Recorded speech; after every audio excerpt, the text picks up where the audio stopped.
going through a great crisis.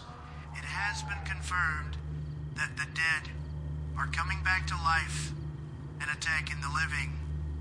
But do not give in to panic. Our great military is setting up safe zones all across the country, and some of our country's smartest people are working very hard to figure out what the hell is going on.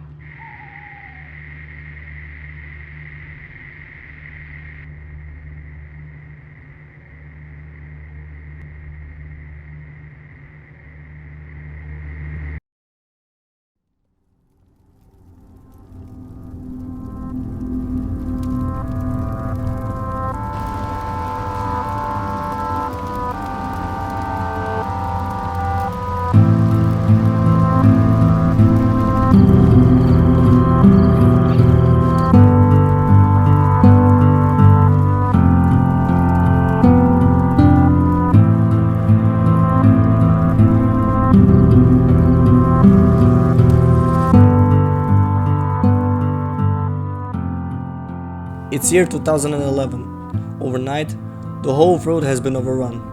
Europe, America, China, Britain. How is it possible that no military in the world, no research team, no organization was able to stop this outbreak? Yesterday, you were having a sleepover at your friend's house, went to a cookout with your family, or stayed at home playing video games. Depends on the personality. Yet today you're barricaded in your home, hearing gunshots and screams all over your town. You peek from your window and the whole town is collapsing before your very own eyes. Was this whole thing known about this entire time? Could it be that this whole situation could have been prevented, yet it wasn't taken seriously enough? Well, it's too late now. You're one of the last survivors on planet Earth, and you're here to uncover the story of No More Room in Hell.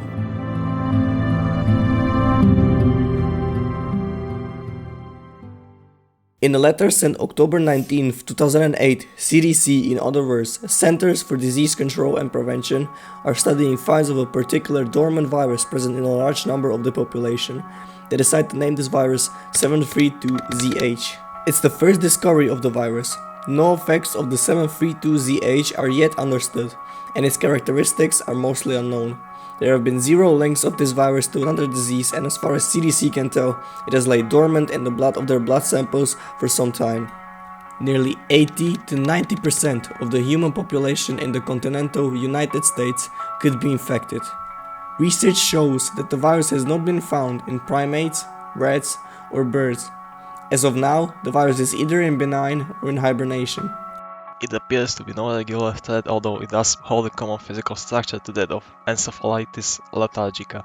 Encephalitis lethargica, also known as the sleeping sickness, I'll shorten it to EL, attacks the brain, leaving some victims in statue-like condition, speechless and motionless. Symptoms of the sleeping sickness are characterized by a high fever, sore throat, and headaches. In severe cases, patients may enter a coma-like state. CDC 732ZH research team is under the impression the virus is harmless, but end up predicting its course by saying it could cause a widespread pandemic. CDC did not take it seriously enough. A virus only they've discovered present in 90% of people with unknown effects, undermining it to be a simple flu ended up bringing major consequences. January 22nd, 2009, Stephen Hoffman, Deputy Chief of Virology. One of the most intriguing studies has been that of a virus called 732-ZH. The virus has many strange properties and there is much mystery regarding its actual origins. I'd like to propose the new administration for a net increase in funding for preventive research primarily focused on 732-ZH. In a response received on January 25, 2009, only 3 days after their letter, the CDC declined their budgetary increase proposal. Your immediate supervisor, Dr.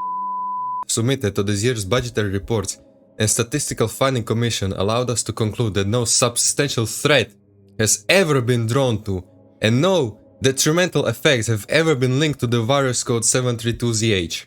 I see absolutely no reason why Dr. Mead's team should receive a larger budget bracket, and in fact I see no reason why your department in general should receive a major budget increase, with the exception of seasonal flu preparedness and treatment teams. And quite frankly, I find Dr. Mead to be a questionable asset to her staff, and his repeated report submissions discussing an imminent threat and a highly potential pandemic to be both a waste of time and resource and a questionable judgment. If it were up to me, I'd put Dr. in charge of the team and have the whole case filed away. The virus 732ZH came from the least expected place, and now it's no wonder that it got into our bodies undetected. In May 2009, a letter from Burton Farms, Crow County, has been sent regarding business issues about his farm.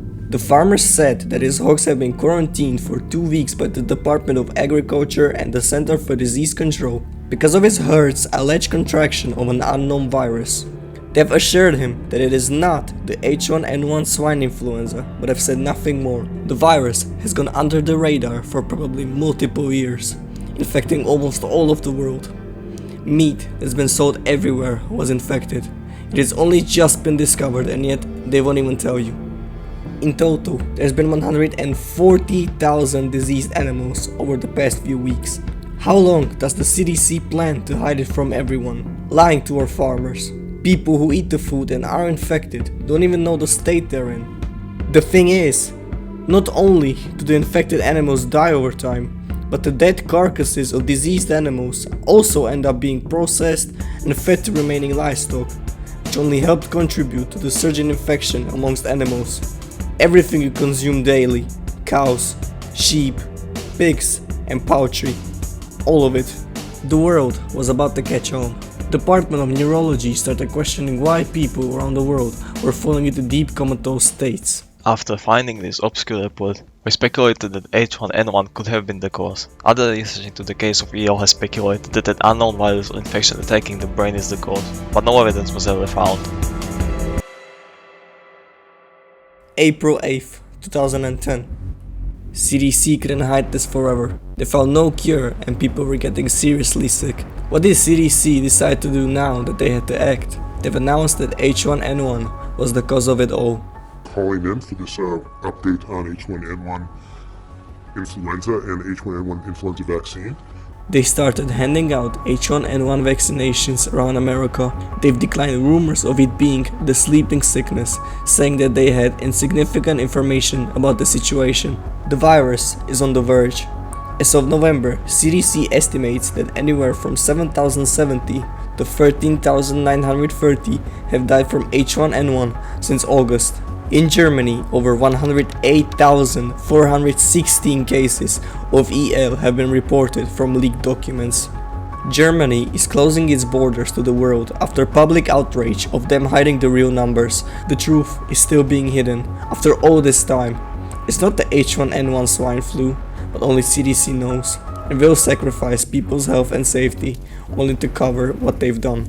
President Obama announced they are closing states into lockdown and pharmaceutical companies have started working on a cure.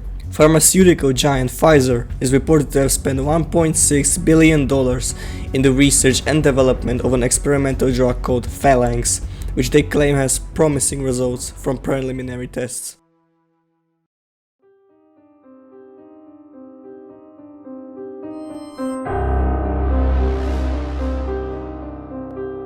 There are signs of potential zombies already out there on 7th of April. There was a gang-related shooting on a street with no such activity in the last 20 plus years. The article says, the forensics experts concluded there should have been 3 victims at the scene of the crime from blood and tissue samples found. However, they have discovered possible traces which may indicate encephalitis lethargica. The whole area ended up going into quarantine issued by CDC. Explanation to this may have arrived a month later after a secret message from China got leaked from the National Security Agency of the United States of America. The Chinese researchers and scientists found that it's a combination of EL and the strain of virus CDC found harmless, it has proven them otherwise. The virus is a combination of 2 components, the core component being encephalitis lethargica. The secondary component is a relatively new and elusive single-cell genetic mutator that the American Center for Disease Control has named 732ZH. Upon receiving information from the US and World Health Organization, we contacted numerous hospitals in the area regarding common cases. Pathologists at the Peking University First Hospital have been dealing with comatose patients with obscure neural behavior. After about 9 hours, most patients began to convulse violently, while their muscles seized and neural activity spiked to dangerous levels.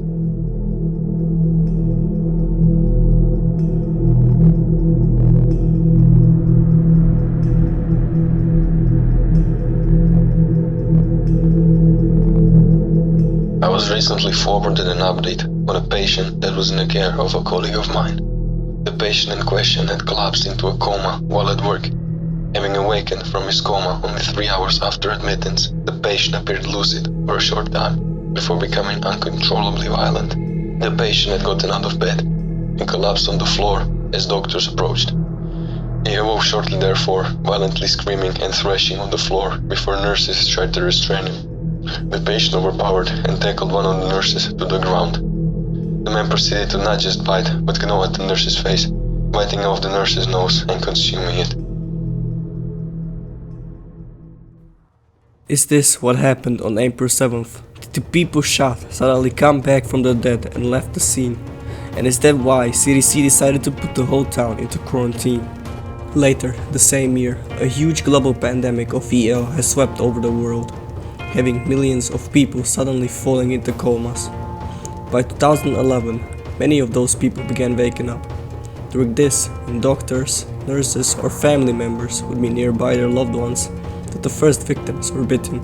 The first bitten victims turned quickly, reanimating as the first runner zombies. This is how overnight you go from 0 to hundreds of thousands infected, and there's nothing to stop it now. But there's still hope, because there's survivors like yourself out there who, same as the virus, never stop, no matter what.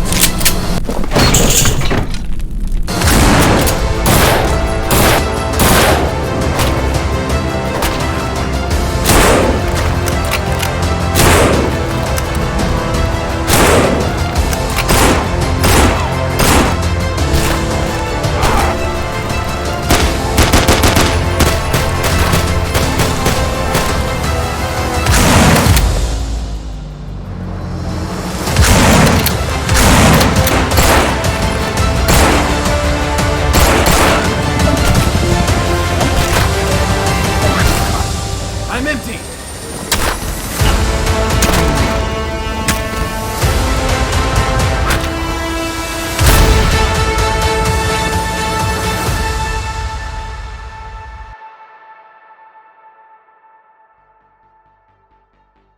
When there is no more room in hell, the dead will walk the earth.